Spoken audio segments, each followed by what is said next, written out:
मित्रांनो, मागच्या 1 वर्षापासून ज्या गोष्टीसाठी आपण आतुरतेने वाट बघत होतो, तर ती गोष्ट काल रात्री आपल्याला पाहायला मिळाली आहे. तर ती म्हणजे पवित्र पोर्टलवर ज्या काही याद्या आहे, निवड याद्या त्या सूची या ठिकाणी प्रसिद्ध झाल्या आहे. तर आपल्या चॅनलकडून ज्या उमेदवारांचं सध्या शिक्षक भरतीमध्ये या ठिकाणी शिक्षकपदी निवड झाली आहे, तर अशा सर्व उमेदवारांना आपल्या गुरुजी चॅनलकडून सर्वांना शुभेच्छा. तसंच बघा, जे काही निवड झालेले उमेदवार आहे, तर त्यांच्यासाठी महत्त्वाचे जे काही डॉक्युमेंट व्हेरिफिकेशन होणार आहे, तर त्या संदर्भात बघा, महत्त्वाचे जे काही डॉक्युमेंट तुमचं व्हेरिफिकेशन कोणकोणत्या बाबीवर होणार आहे, तर त्या संदर्भात महत्त्वाचं जे काही पत्र सध्या इश्यू झालेलं आहे, तर हे पत्र तुम्ही ह्या ठिकाणी बघा वाचलं देखील असेल. तर ह्याच्यामध्ये तुम्हाला महत्त्वाचे जे काही डॉक्युमेंट संदर्भात आहे, तर ती अपडेट ह्या व्हिडिओमध्ये तुम्हाला एक इन्फॉर्मेशन मिळणार आहे. तर ह्या ठिकाणी बघा, शिक्षण आयुक्तांच्या वतीने महत्त्वाचं जे काही 25/2/2024ला महत्त्वाचं जे पत्र आहे, तर ते पत्र बघा, आयुक्त महानगरपालिका, सर्व मुख्य कार्यकारी अधिकारी, जिल्हा परिषद, सर्व शिक्षण अधिकारी, प्राथमिक माध्यमिक जे असेल मुंबई ह्यांना देखील देण्यात आलं आहे. तसंच बघा, जे काही मुख्य अधिकारी आहे नगरपालिका आणि नगर परिषद, तसेच अध्यक्ष सचिव, संबंधित खाजगी शैक्षणिक संस्था, मुलाखतीशिवाय पदभरतीचा संदर्भात जो विकल्प दिला असेल, अशा संपूर्ण ह्यांना बघा महत्त्वाचे पत्र इश्यू करण्यात आलं आहे. तर ह्याच्यात महत्त्वाचा जो विषय आहे, तर तो आहे आपलं जे काही डॉक्युमेंट व्हेरिफिकेशन संदर्भात या ठिकाणी देण्यात आला आहे, आणि जी काही पुढची कार्यवाही आहे ती करण्यासंदर्भात या ठिकाणी सूचना महत्त्वाच्या या ठिकाणी संबंधित जे काही आस्थापना असेल, तर संबंधित अधिकाऱ्यांना या ठिकाणी देण्यात आले आहे. तर ह्याच्यात बघा, जे काही शिक्षक भरती संदर्भात जे संदर्भ आहे ते देखील देण्यात आलं आहे. तर ह्याच्यात जे महत्त्वाचं आहे ते आपण बघणार आहे, की जेणेकरून तुमची जी काही नियुक्ती सध्या झालेली आहे, तर त्याच्यामध्ये डॉक्युमेंट व्हेरिफिकेशन हे अंतिम म्हणजे महत्त्वाची भूमिका तुमची बजावणार आहे. कारण अंतिम जी काही स्टेप असणार आहे ती आहे डॉक्युमेंट व्हेरिफिकेशन संदर्भात. तर ह्याच्यात बघा, जे काही बऱ्याच सूचना या ठिकाणी देण्यात आल्या आहे, तर त्या सूचना तुम्ही बारकाईने जे असेल ते तुम्ही वाचून घ्यायची आहे. तर ह्याच्यात महत्त्वाचं जे आहे आपलं डॉक्युमेंट संदर्भात, तर ह्या ठिकाणी बघा, महत्त्वाचं या ठिकाणी 17 नंबरपासून जी महत्त्वाची डॉक्युमेंट संदर्भात या ठिकाणी सूचना देण्यात आली आहे. तर ह्याच्यात तुम्ही बघू शकता, जे काही उमेदवारांनी स्वप्रमाणपत्र जे काही केलेलं आहे, सेल्फ सर्टिफाय केलेली माहिती तपासण्यासाठी खालीलप्रमाणे कागदपत्राची पडताळणी करावी, अशा संदर्भात या ठिकाणी महत्त्वाचं सूचना देण्यात आली आहे. कारण आपलं जे काही डॉक्युमेंट व्हेरिफिकेशन होणार आहे ते सेल्फ सर्टिफाय कॉपीवरनं या ठिकाणी होणार आहे. तुम्ही जे काही सेल्फ सर्टिफाय केलेला जो फॉर्म असेल, तर त्याच्या आधारावर तुमचं पुढची जी काही डॉक्युमेंट व्हेरिफिकेशन सध्या होणार आहे. तर त्याच्यात बघा, महत्त्वाचं आपल्याकडे सेल्फ सर्टिफाय जी कॉपी आहे, तर ती असणे गरजेचं आहे, आणि त्याच्यामध्ये जे तुम्ही माहिती भरली असेल, तर ती माहिती सध्या क्रॉस व्हेरीफाय या ठिकाणी होणार आहे, आणि त्या संदर्भात जी माहिती तुम्ही त्याच्यात दिली असेल डॉक्युमेंटची, ती त्या ठिकाणी चेक होणार आहे. तर ह्याच्यात बघा, महत्त्वाचं जे काही उमेदवारांनी पवित्र पोर्टलवर नोंद केलेल्या स्वप्रमाणपत्राची प्रत आपल्याकडे असणे गरजेचं आहे. तुमच्याकडे अजून देखील या ठिकाणी स्वप्रमाणपत्राची जर प्रत नसेल, तर आपल्या जे काही ऑफिशियल वेबसाईटवर तुम्ही जायचं आहे पवित्र पोर्टलवर, त्या ठिकाणी तुम्हाला जी काही सेल्फ सर्टिफाय जी प्रत असेल ती त्या ठिकाणी तुम्हाला डाउनलोडचा ऑप्शन आहे, तिथे जाऊन तुम्ही आता देखील डाउनलोड करू शकता. तर हे एक महत्त्वाचं डॉक्युमेंट असणार आहे. त्यानंतर बघा, महत्त्वाचे शालांत परीक्षा गुणपत्रक व प्रमाणपत्र. तर हे कशासाठी पाहिजे, तर जन्म तारखेची या ठिकाणी व्हेरीफाय करण्यासंदर्भात तुम्हाला 10वीचं या ठिकाणी बघा गुणपत्रक आणि प्रमाणपत्र हे महत्त्वाचं असणार आहे. त्यानंतर उच्च माध्यमिक परीक्षा गुणपत्रक आणि प्रमाणपत्र, याच्यामध्ये बघा, जो काही 1ली ते 5वीसाठी ज्याचं सिलेक्शन झालं असेल प्राथमिक गटासाठी 1 ते 5 साठी, तर त्यांना महत्त्वाचं हे उच्च माध्यमिक गुणपत्रक आहे, तर हे महत्त्वाचं असणार आहे. ते देखील तुम्ही रेडी असू द्या. तसंच बघा, ज्यांचं डी-एड असेल, त्यानंतर डी-एल-एड असेल, डी-टी-एड असेल आणि टी-सी-एच असेल, अशांचंच बघा ह्या ठिकाणी बेळगाव गुणपत्रक आणि प्रमाणपत्र, तर अशा उमेदवारांनी हे देखील तयार करून ठेवायचं आहे. हे पण तुमच्याकडनं व्हेरीफाय हे होणार आहे.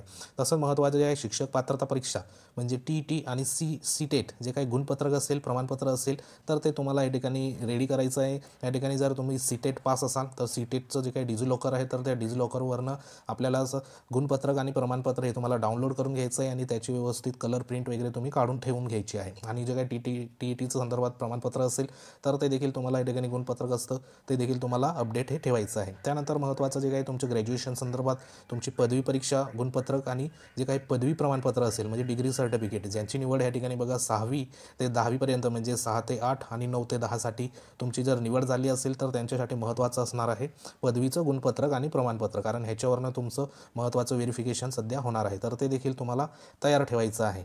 त्यानंतर बघा, महत्त्वाचं जे काही व्यावसायिक आहारतेसंदर्भात म्हणजे जी आपली शैक्षणिक आहारता आणि व्यावसायिक आहारता अशा 2 प्रकारची आहारता आहे. मग त्याच्यामध्ये जी काही व्यावसायिक आहारता आहे, मग त्याच्यात बघा, जे काही BA-LED असेल किंवा BSc-एड असेल किंवा B-एड असेल किंवा B-एड किंवा BP-एड असेल, तर ह्या ठिकाणी बघता हा शारीरिक शिक्षण विषयासाठी या ठिकाणी हे महत्त्वाचे जे काही शैक्षणिक म्हणजे व्यावसायिक आहारता आहे, तर त्या संदर्भात तुम्हाला जे काही सर्टिफिकेट गुणपत्रिका असेल, तर ती तुम्हाला रेडी ठेवायची आहे. ती देखील तुमची व्हेरीफाय या ठिकाणी होणार आहे. तसंच बघा, पदव्युत्तर परीक्षा म्हणजे या ठिकाणी तुमची PG असेल म्हणजे तुम्ही पोस्ट ग्रॅज्युएशन असाल तर अशांनी देखील गुणपत्रक आणि पदव्युत्तर पदवी प्रमाणपत्र म्हणजे ज्यांचं सिलेक्शन 11वी आणि 12वी या गटासाठी जर झालं असेल तर त्यांचं महत्त्वाचं जे काही PGचं या ठिकाणी गुणपत्रक आणि पदवी प्रमाणपत्र हे महत्त्वाचं असणार आहे, कारण हे देखील तुम्हाला त्या ठिकाणी सादर करायला पडेल ज्यांची निवड 11वी 12वीसाठी झालेली आहे.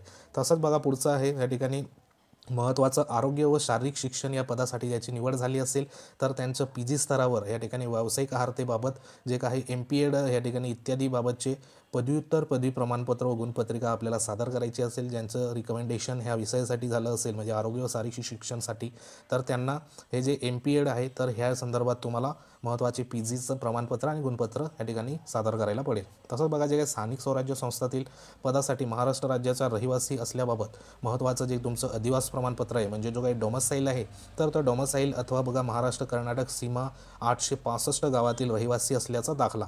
जर तुम्ही या ठिकाणी जे काही महाराष्ट्र आणि कर्नाटक सीमा भागातील जे तुमचे 865 गावांमधील तुम्ही जर रहिवासी असाल तर त्यांना रहिवासी दाखला लागेल, आणि तुम्ही ह्याच्या व्यतिरिक्त जर असाल तर तुम्हाला जो काही अधिवास प्रमाणपत्र आहे म्हणजे जो काही डोमसाईल आहे तर डोमसाईल हा तुम्हाला त्या ठिकाणी सादर करायला पडेल. तसंच बघा जे आरक्षित गटामध्ये मोडताय तर त्यांच्यासाठी जातीचा दाखला आणि किंवा बघा जात प्रमाणपत्र लागू असल्यास तुम्हाला त्या ठिकाणी सादर हे करायला पडेल. त्याच्यामध्ये बघा जे काही ST SC हे जे प्रवर्ग आहे आरक्षित प्रवर्ग तर त्यांना या ठिकाणी महत्त्वाचं डॉक्युमेंट असणार आहे. तसंच बघा जात वैधता प्रमाणपत्र म्हणजे जी काही कास्ट व्हॅलिडिटी आहे लागू असल्यास ती देखील तुम्हाला सादर करायला पडेल. तसंच बघा समांतर आरक्षणाच्या लाभासाठी किमान 40% दिव्यांगत्वाचे असल्याचे प्रमाणपत्र या ठिकाणी तुम्हाला जे काही ऑनलाईन वेबसाईट आहे जे दिव्यांग बंधू आहे तर त्यांच्याकडे हे प्रमाणपत्र 40% दिव्यांग असल्याचं प्रमाणपत्र ऑनलाईन जी वेबसाईटवरनं तुम्हाला मिळतं तर ते तुमच्याकडे असणे गरजेचं आहे. तसंच जे काही माजी सैनिक असेल माजी सैनिक उमेदवारांसाठी देखील प्रमाणपत्र त्यांच्या समांतर आरक्षणाचा लाभ घेण्यासाठी महत्त्वाचं असणार आहे, ते देखील व्हेरिफिकेशन होणार आहे. तसंच जे काही पदवीधर आहे अंशकालीन पदवीधर तर त्यांनी देखील ह्या ठिकाणी बघा जे काही सक्षम प्राधिकारी तहसीलदार आहे तर त्यांचा सिग्नेचरने महत्त्वाचं प्रमाणपत्र असतं तर ते तुम्हाला या ठिकाणी अंशकालीन पदवीधरांना लागणार आहे. तसंच जे काही प्रकल्पग्रस्त असेल त्यांना देखील त्यांच्या जे काही लाभासाठी प्रमाणपत्र सादर करणे गरजेचं आहे भूकंपग्रस्तांना देखील. तसेच बघा जे काही समांतर आरक्षणातील लाभ घेण्यासाठी प्रावीण्यप्राप्त खेळाडू असेल तर त्यांना महत्त्वाचे विभागीय क्रीडा संचालक असतात तर ह्यांच्या पडताळणीचा अहवाल किंवा मग पडताळणीसाठी प्रस्ताव दाखल केल्याची पोचपावती ह्या 2 प्रकारच्या तुमच्याकडे कोणताही एक असेल ज्यांनी ह्या ठिकाणी जे समांतर आरक्षणामध्ये प्रावीण्यप्राप्त खेळाडूमध्ये तुम्ही जर मोडत असाल तर तुम्हाला ह्या दोघांपैकी कोणताही एक या ठिकाणी तुम्हाला डॉक्युमेंट हे लागणार आहे. तसंच समांतर आरक्षणातील लाभासाठी जे काही अनाथ बांधव आहे त्यांच्यासाठी देखील त्यांचं प्रमाणपत्र गरजेचं असणार आहे. त्यानंतर आत्महत्याग्रस्त शेतकऱ्यांचं पाल्य असेल तर त्यांना लागू असेल तर त्यांना ते पत्र या ठिकाणी मिळवून घ्यायचं आहे, ते देखील तुम्हाला लागणार आहे. तसंच बघा जे काही जनगणना संदर्भात सन 1900 या ठिकाणी 91ची जनगणना किंवा मग 1994चे निवडणूक कर्मचारी असल्याबाबतचे प्रमाणपत्र जर तुम्हाला लागू असेल तर ते तुम्हाला या ठिकाणी लागणार आहे. तर महत्त्वाचं या ठिकाणी जे काही उन्नत गटात मोडत नसल्याने म्हणजे नॉन क्रिमिलियर प्रमाणपत्र ज्यांना लागू असेल तर त्यांना या ठिकाणी जे नॉन क्रिमिलियर असेल NCL तर ते या ठिकाणी तुम्हाला सादर करायला पडेल. जे तुम्ही सेल्फ सर्टिफायमध्ये सध्या अपलोड केलं असेल तर तेच तुम्हाला या ठिकाणी सादर करायला पडेल. तसंच बघा जे काही उमेदवारांच्या नावामध्ये जर बदल असेल तर त्याबाबत महत्त्वाचं या ठिकाणी पुरावा म्हणजे तुमचं जे काही ॲफिडेट असेल किंवा मग तुम्ही गॅझेट केलेलं असेल नावात बदल असलेले तर ते तुम्हाला या ठिकाणी सादर करायला पडेल. तर इत्यादी ह्या ज्या गोष्टी आहे महत्त्वाच्या त्या तुमच्या महत्त्वाच्या जे काही सेल्फ सर्टिफाय आहे तर त्या सेल्फ सर्टिफायमध्ये तुमचं व्हेरिफिकेशन होणार. तर एकंदरीत ह्या संपूर्ण ज्या काही गोष्टी आहे सेल्फ सर्टिफाय आपला फॉर्म समोर ठेवायचा आणि आपले डॉक्युमेंट समोर ठेवायचे आणि त्यानुसार तुम्ही या ठिकाणी स्वतः एकदा क्रॉस व्हेरीफाय या ठिकाणी करून घ्या, जेणेकरून जी काही माहिती असेल तर तुमच्याकडनं या ठिकाणी कोणतीही जी काही धावपळ या ठिकाणी पुढे होणार नाही. त्यासाठी तुम्हाला स्वतःला एकदा तुमचं सेल्फ सर्टिफाय फॉर्म या ठिकाणी तुम्ही प्रिंट काढली असेल ती समोर ठेवा आणि संबंधित जे काही डॉक्युमेंट ह्याच्यात देण्यात आले आहे तर ते डॉक्युमेंट तुम्ही एकदा क्रॉस व्हेरीफाय स्वतः हे करून घ्या. तर अशा पद्धतीने तुम्हाला संपूर्ण डॉक्युमेंट हे तयार ठेवायचं आहे. तर ज्या आस्थापनासाठी तुमची निवड झाली असेल तर त्या आस्थापनांनी या ठिकाणी तुमचं डॉक्युमेंट व्हेरिफिकेशन संदर्भात पत्र इश्यू होणार आणि त्या शेड्यूलप्रमाणे तुमचं जे काही पुढचं व्हेरिफिकेशन आहे डॉक्युमेंट संदर्भात तर त्यासाठी तुम्हाला बोलवण्यात येणार. तर अतिशय महत्त्वाची इन्फॉर्मेशन होती. हे पत्र तुम्ही एकदा अजून स्वतः वाचून घ्या, तुमचं सेल्फ सर्टिफाय प्रमाणपत्र काढून तुम्ही एकदा डॉक्युमेंट स्वतः तुम्ही व्हेरीफाय करून घ्या आणि ज्या काही पुढच्या स्टेप असेल त्यासाठी तुम्ही सावधानीने तयारीत राहा.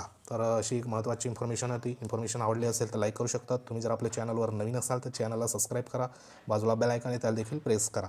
तर पुन्हा एकदा तुमची निवड झाली असेल ज्या उमेदवारांची तर त्यांना आपल्या ह्या चॅनलकडनं खूप खूप शुभेच्छा. तर भेटूया एखाद्या नवीन इन्फॉर्मेशनमध्ये. तोपर्यंत जय हिंद, वंदे मातरम.